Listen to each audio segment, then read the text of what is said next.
Hi guys, இப்போ நான் என் சைக்கிளை எப்படி அப்கிரேட் பண்ணணும்னு நம்ம பார்க்க போகிறோம். நான் இப்போ யூஸ் பண்ண ப்ராடக்ட்ஸ்லாம் ஸ்க்ரீனில் டிஸ்பிளே பண்ணுறேன். அதை நீங்கள் உங்கள் பேரண்ட்ஸ் கிட்ட கேட்டு வாங்கிக்கோங்க. இல்லாட்டி நீங்கள் உங்கள் பேரண்ட்ஸ் கிட்ட ரொம்ப அடம் பிடிக்க வேணாம். இது லைட்டு, இது ஓடோமீட்டர், இது ரியர் வியூ மிரர்.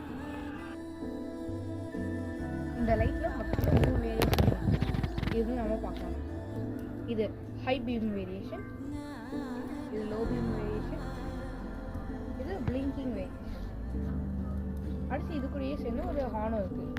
இதில் மொத்தத்தில் நிறைய சவுண்ட்ஸ் வருது. அதை இப்போ பார்க்கலாம்.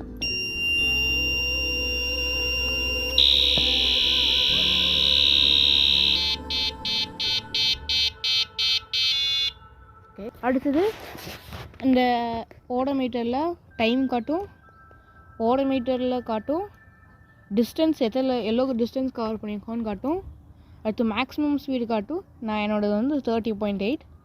அடுத்து ஆவரேஜ் ஸ்பீடு காட்டும். அடுத்து எவ்வளோ நேரம் நம்ம சைக்கிள் ஓட்டியிருக்கோன்னு காட்டும். அவ்வளோதான். ஒவ்வொரு சைக்கிளுக்கும் ஒவ்வொரு டயமீட்டர் இருக்கும்.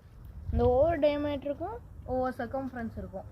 நம்ம ஃபஸ்ட்டு இம்பார்ட்டன்ட் ஸ்டெப் என்னதுன்னா, ஓடோமீட்டரில் சர்க்கம்ஃபரன்ஸ் செட் பண்ணோம். அது மீட்டரில் இங்கேருந்து இங்கே மெஷர் பண்ணி டயமீட்டர் செட் பண்ணி அதுக்கேற்ற மாதிரி சர்க்கம்ஃபரன்ஸ் கண்டுபிடிச்சி இதில் செட் பண்ணோம்.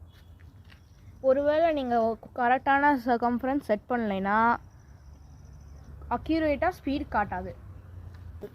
இது ரெண்டுக்கும் நடுவில் 2 mm கேப் இருக்கணும்.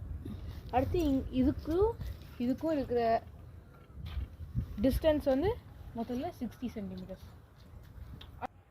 ரியர் வியூ மிரர், இதே நம்ம ஹைட்டுக்கு ஏற்ற மாதிரி இதை அட்ஜஸ்ட் பண்ணிக்கலாம். இங்கே பாருங்கள், அட்ஜஸ்ட் பண்ணுற மாதிரி இருக்குது. நான் என்னோடய ஹைட்டுக்கு ஏற்ற மாதிரி இல்லை அட்ஜஸ்ட் பண்ணிடுவேன். ஒரு ரிஃப்ளெக்டர், இது எல்லாருக்கும் டயரில் ஏர் அடிக்கிறதுக்காக ஒரு லிட் மாதிரி வச்சுருப்பாங்க. அதுக்கு பதிலாக நம்ம வந்து ரிஃப்ளெக்டரை மாற்றிக்கலாம். பாய்.